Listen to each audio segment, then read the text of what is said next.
La repolarización. Si la secuencia de la activación ventricular cambia, habitualmente cambia también la de la repolarización. ¿Ok? Y nuestros famosísimos 3 vectores. Entonces, arritmias es una causa muy común de la consulta de urgencias. ¿Cuáles son las más comunes? Las supras. Habitualmente las supras son mejor toleradas del punto de vista hemodinámico, ¿sí? De alguna forma va la secuencia y las supras son más comunes en jóvenes. Depende mucho de si hay daño ya establecido en el corazón o no. Entonces vean aquí las supras 72%, las brady 21% y la taquicardia ventricular con un porcentaje más bajito. Habitualmente cuando pensamos en taquicardia ventricular y es cierto, se acompaña de pérdida del estado de alerta, datos de bajo gasto. Entonces, en el paciente isquémico, por ejemplo, hace taquicardia ventricular, inmediatamente pierde el estado de conciencia. No nos hacen los ojos al revés y dicen las enfermeras, es que respiró muy feo, ¿no? La respiración de Jane Stokes, o de Stock Adams, no sé cuál sea, ya se me olvidó, pero le hacen así. Entonces, datos de bajo gasto, síncope, y si no se trata, un alto porcentaje, muerte. De hecho, la causa de muerte súbita de lo más común es que arritmias o infarto. Arritmia, ¿ok? La arritmia produce un colapso súbito hemodinámico. Entonces se pierde ese gasto cardíaco por una cuestión mecánica muy simple. Entonces, si nosotros estamos rápido, ¿qué pasa? No le das tiempo a que se llene. Y por eso, entonces, así aunque tenga toda la fuerza y vaya a 1000 por hora, no bombea. Entonces, se considera, entonces, si aparece la muerte en el lapso de 1 hora o menos, porque no va a decir, no, ya pasaron, entonces ya no es súbita. Entonces, se considera como muerte súbita. La gran mayoría tienen antecedentes de cardiopatía isquémica. De hecho, por ejemplo, esto en Estados Unidos es muy común desde hace muchos años. Ya tienen desfibriladores así colocados cada X metros, por ejemplo en los aeropuertos, en el metro, no sé, lugares muy concurridos, están ahí los desfibriladores. También veía hace poco en el YouTube uno de que cae el papá, tiene síncope, entonces la niñita habla por teléfono, le mandan el dron, ¿sí lo han visto ese, no?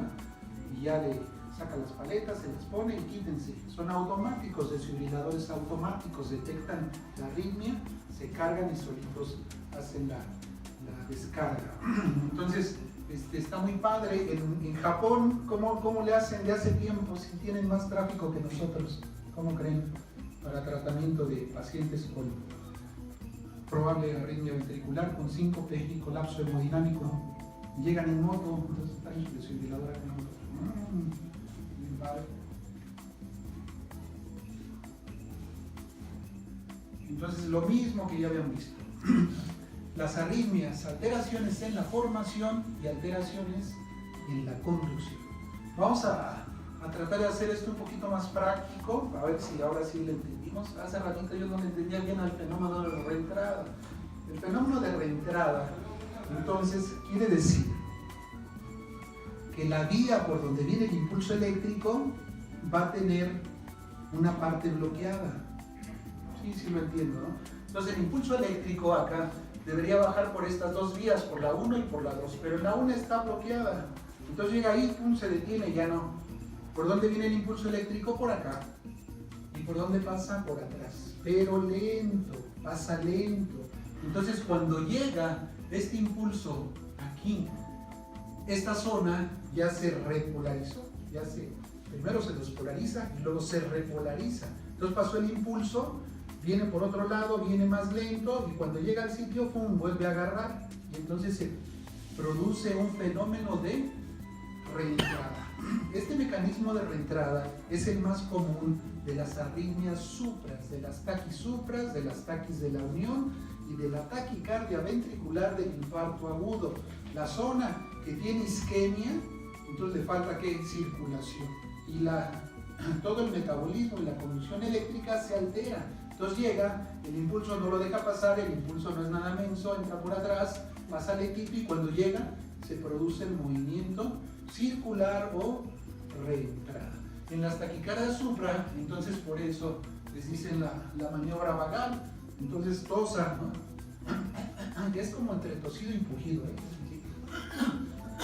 pero hay que sentarse porque si lo hacemos, entonces nos podemos también sentir con bajo gasto. No se usa ya el masaje en los ojos, no le atienden los ojos, El masaje carotillo no me lo hagan a mí, no sean gachos, me van a desprender la placa. Voy a salir de la arritmia y volver así. Entonces lo que se hace habitualmente es la estimulación vagal acá. También se usa la moda ahorita, la adenosina. ¿Sí han usado adenosina? ¿Lo han visto? La adenosina viene en unos frasquitos así chiquititos. Viene de 6.6, creo que 6 puntos y cachito. Le pones 2, que son 12. Y este está bien padre porque son de los medicamentos que se tienen que pasar rápidamente. Entonces lo cargas y le haces a la gelina, pero así está con vuelo, para que pase rápido, le avientas un bolo de solución, circule y se ve cuando es el mecanismo de reentrada del ataque supra, ¡pum! Se interrumpe el mecanismo y sale a ritmo sinusal. La ventaja de la adenosina es que dura poquitos segundos. Se pasa la dosis, rápido pasa el efecto y ya. ¿Sí? También se usa verapamil intravenoso y la miodarona, pero la miodarona no se pasa en bolo abusado, ¿sí? Yo he visto que pasa una de la miodarona, la diluyes en 10 y la pasas así, puede producir un bloqueo AB de tercer grado. El automatismo.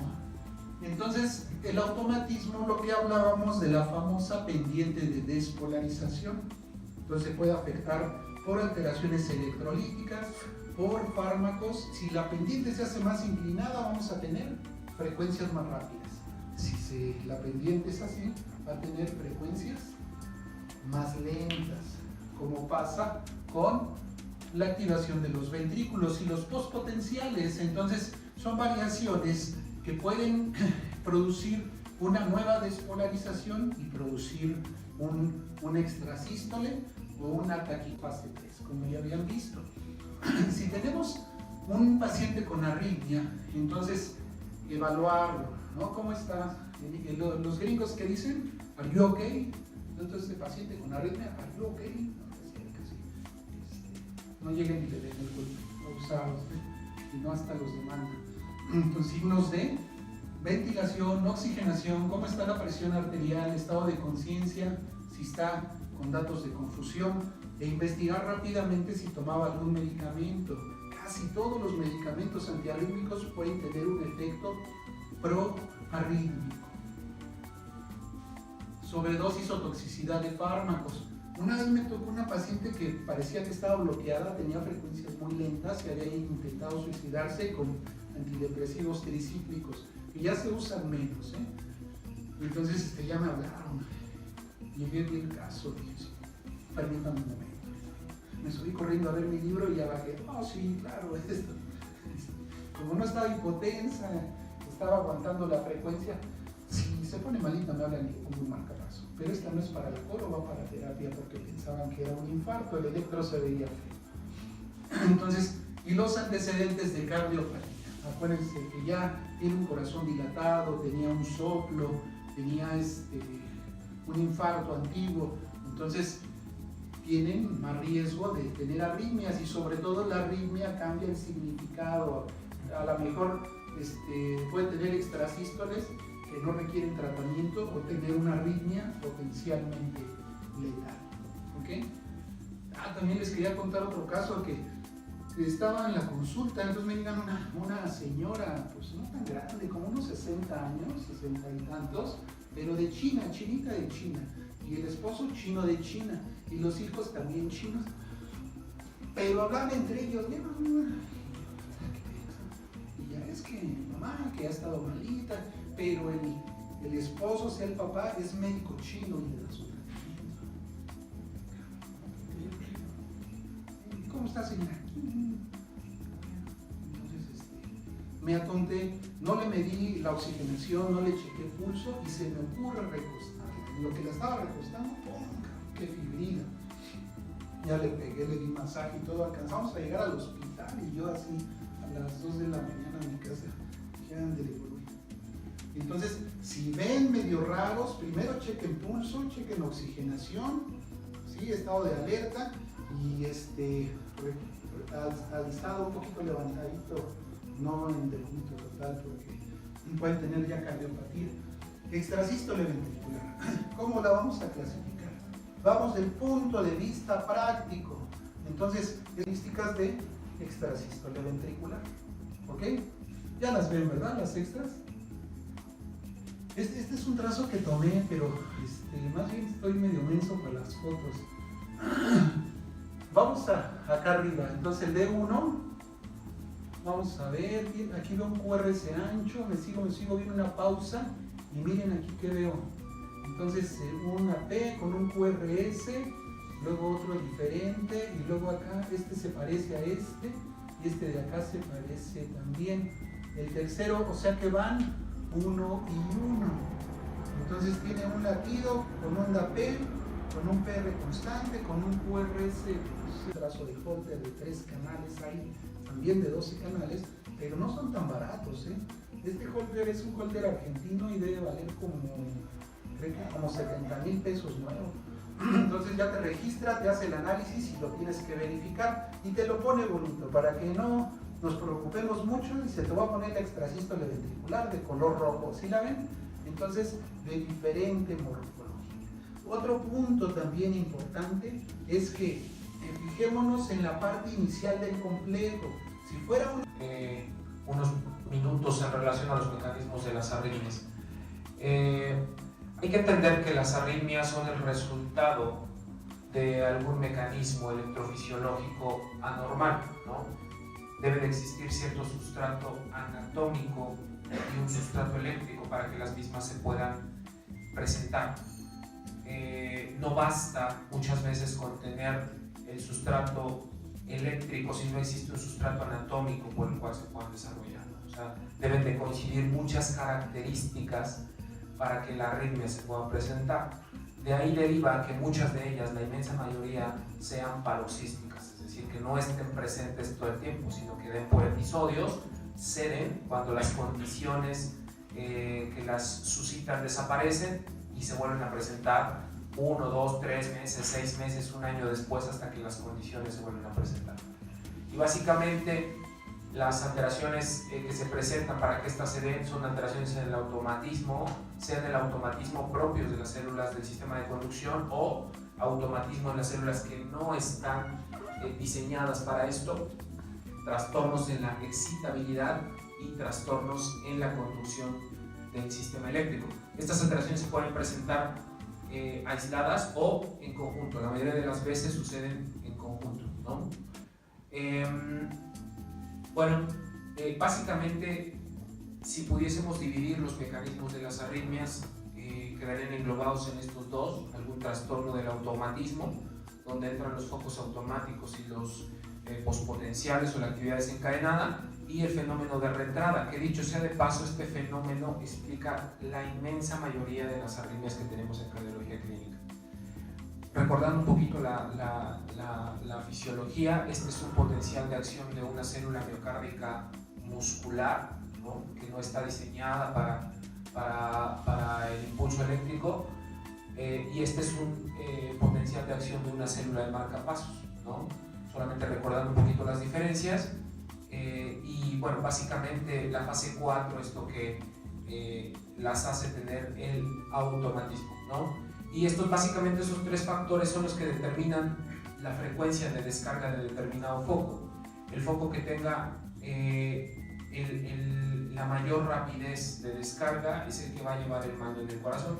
Habitualmente esto se da en el nodo sinusal, pero en condiciones patológicas, otros focos que descarguen a una frecuencia mayor, dependiendo de estos tres factores, son los que van a tomar el mando en el corazón. Antes de entrar en lo del síndrome de Wolff-Parkinson-White, quisiera explicar brevemente el mecanismo de la reentrada, sobre todo porque es el que... Los mecanismos de las arritmias van a ser tres. El primero de ellos es el aumento del automatismo o los focos automáticos. Por definición, los focos automáticos son focos que se comportan de la misma manera que el nodo sinusal, es decir, son focos que adquieren esa capacidad eléctrica de tener despolarizaciones automáticas a una frecuencia mayor que la del nodo sinusal, o bien aparecen porque el nodo sinusal por alguna razón dejó de descargar, ¿no? Si la frecuencia de descarga es mayor a la del nodo sinusal, es una arritmia patológica, y si más bien salen o surgen por efecto de que el nodo sinusal por alguna razón dejó de descargar, no es una arritmia patológica, se vuelven más bien focos subsidiarios, es decir, es un foco que surge como necesidad de que el nodo sinusal esté enfermo. El segundo mecanismo de las arritmias es la actividad desencadenada o la actividad disparada. Existen ciertas enfermedades como en la insuficiencia renal o algunas otras donde existen alteraciones en los electrolitos, en donde existen ciertas variaciones eléctricas de fase 3 de potencial de acción o de fase 4. Estas variaciones eléctricas condicionadas por alteraciones de los electrolitos pueden condicionar que exista un nuevo potencial de acción antes de lo que estaba programado, ¿no? Se le llaman despolarizaciones tempranas si ocurren en la fase 3 o despolarizaciones tardías si ocurren hacia la fase 4. Cuando estas se repiten, generan algo que se llama actividad disparada o actividad desencadenada, ¿no? Un pospotencial genera un nuevo potencial de acción y esta variación eléctrica hace que el fenómeno se repita. Entonces los pospotenciales ocasionan la actividad disparada o la actividad desencadenada, que es el mecanismo o el segundo de los mecanismos por los cuales se generan las arritmias. Habitualmente en el contexto más común que sucede esto es en insuficiencia renal y asociado a cuando se asocia a la digoxina. Digoxina es uno de los principales fármacos que ocasionan arritmias por actividad desencadenada o actividad disparada. El segundo contexto común donde sucede esto es en la fase aguda del infarto del miocardio, ¿no? Es muy común arritmias por pospotenciales. El tercer mecanismo, que es el más importante de todos por frecuencia, es la reentrada. La reentrada requiere ciertos factores anatómicos y eléctricos para que se pueda dar. Primero, requiere que un impulso eléctrico viaje al mismo tiempo por dos vías de conducción. La vía alfa, que es una vía de conducción rápida, y la vía beta, que es una vía de conducción lenta. Requiere que ambas vías estén separadas por un sustrato anatómico o eléctrico, un obstáculo anatómico o eléctrico. Obstáculo quiere decir una zona que no transmite electricidad, ¿no? Puede ser, por ejemplo, un anillo valvular que no tiene células que puedan transmitir impulsos, puede ser una cicatriz por un infarto, o puede ser una zona inerte desde el punto de vista eléctrico secundario al uso de algún fármaco. O sea, no necesariamente es una cicatriz, el chiste es que esta zona eléctricamente sea inactiva. ¿Por qué? Porque la reentrada tiene que girar en torno a algo. El tamaño no importa, existen micro reentradas y macro reentradas dependiendo del tamaño de la misma, ¿no?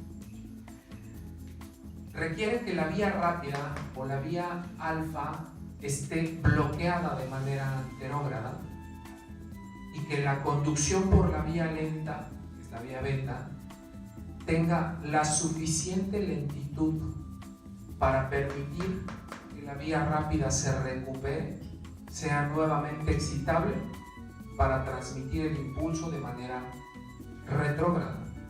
Al despolarizarse de manera retrógrada, se vuelve a bloquear y nuevamente se repite el ciclo, y así es como se establece la reentrada. Si analizamos esto con detenimiento, podemos entender lo complejo que es que se establezca este mecanismo. Por ejemplo, si la lentitud de transmisión del impulso por la vía lenta es demasiado lenta, no se puede establecer el mecanismo de reentrada. Si la transmisión del impulso por la vía lenta no tiene la suficiente lentitud como para permitir que se recupere la vía rápida, no se puede establecer la reentrada. Si el sustrato en torno al cual puede girar la reentrada es demasiado pequeño o demasiado grande, no se puede establecer la reentrada. Ahora, ¿qué es lo que detona todo esto? Habitualmente tiene que ser un latido anormal el que desencadena todos estos fenómenos, ¿no? Habitualmente esto se desencadena por una extrasístole, es decir, por un latido adicional, sea que venga de las aurículas o de los ventrículos o del tejido de la unión, donde está el nodo auriculoventricular, para que estos fenómenos se puedan dar. El paciente está en ritmo sinusal y habitualmente la reentrada no se presenta.